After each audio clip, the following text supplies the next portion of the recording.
Happy Friday. Thank you for sharing your weekend with me. My name is Venus Dabney. I'm a teacher, lifelong youth advocate, author, RJA Fellow for Countless, Indiana, mother, performer, overall high energy person, and everyday citizen. It's the weekend. And I understand for a lot of us, it's time to unwind, not sit and listen to someone talking politics, right? Lucky for those of you that tuned in, we aren't talking about politics. We are talking about families. We are here to discuss early civic literacy and how important it is to raise young people who acknowledge how powerful their vote is.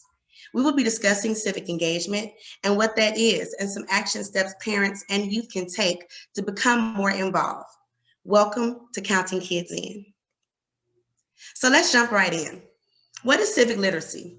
The knowledge and skills to participate effectively in civic life through knowing how to stay informed, understanding governmental processes, and knowing how to exercise the rights and obligations of citizenship at local, state, national, and global levels.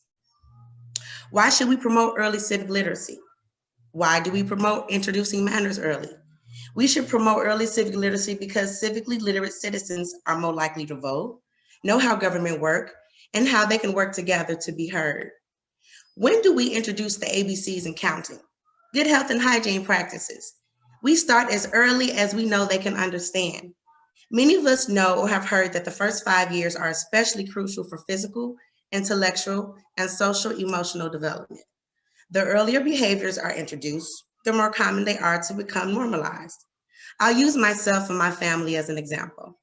I have a 17-year-old son and a 5-year-old daughter. The past 5 years, I have adapted a healthier lifestyle. My children witnessed me changing how I live. My son has seen me transition from not working out to working out every day and eating right. My daughter, who is only 5, that's all she knows.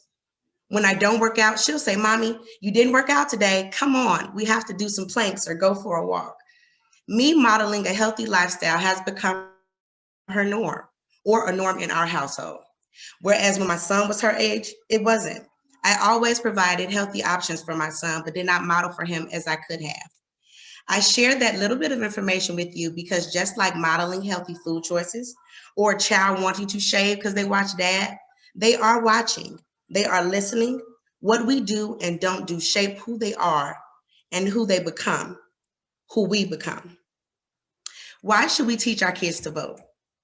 Democracy can only be successful if it has participants. Voting is a part of independence. It is important to understand why exercising your voice is so important. Getting youth engaged has benefits far beyond the individual.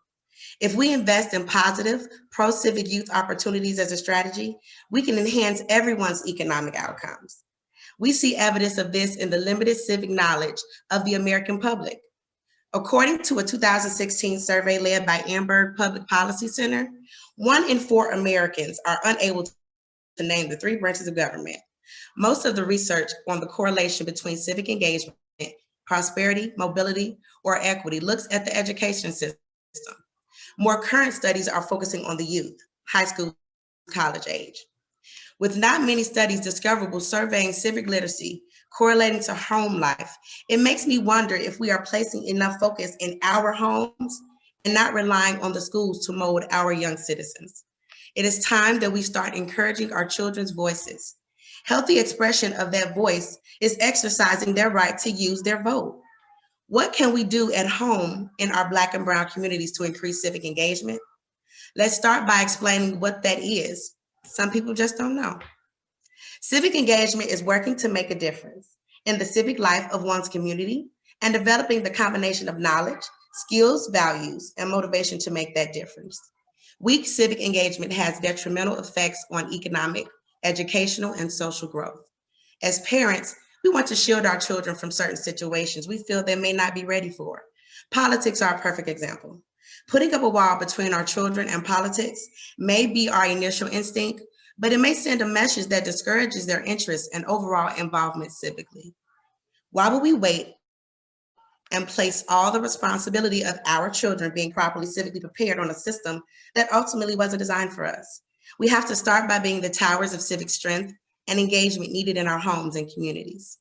Some may feel they do not possess the time or know where to start? No worries. Next, we will discuss some things you can do with your families to become engaged. Start with a simple conversation. Discuss current events around the table. No age is a wrong age. Find ways for them to volunteer and stay involved with their community. Volunteering exposes us to situations and points of view that we may not encounter in everyday life. Take your children with you when you vote. Starting a petition for change. Incorporate fun and engaging games that explain government, politics. My inspiration for this is personal. I am 38, and although I've been an advocate and servant of my community for years, a lot of what I learned about being civically engaged came in adulthood. There is much I had to learn, and to this day, I'm still learning. There are many roles necessary in the change of the social ecosystem. I have always been the caregiver healer, and I'm ready to transition to visionary frontline responder.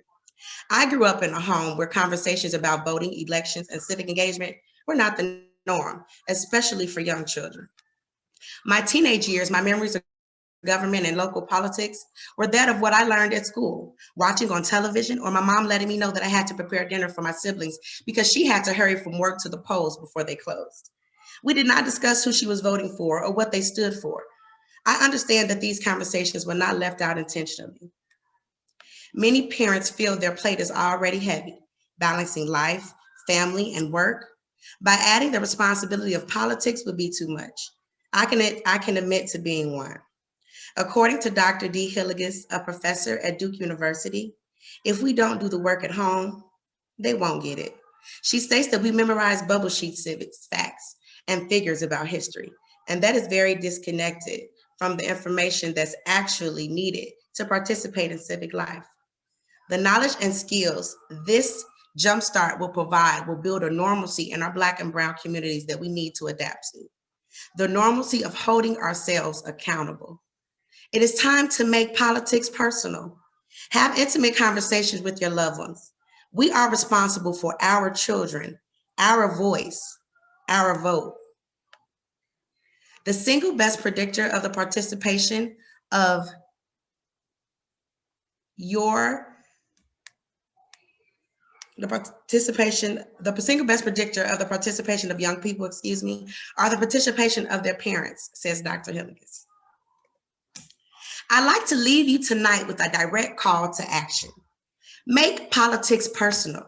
Prepare your families to vote. Teach the registration process. Know the candidates and be knowledgeable of the issues in your communities and country. It's never too late or too early to get engaged. Not marriage, civic engagement. And remember, count us in doesn't count kids out. Thank you for your time.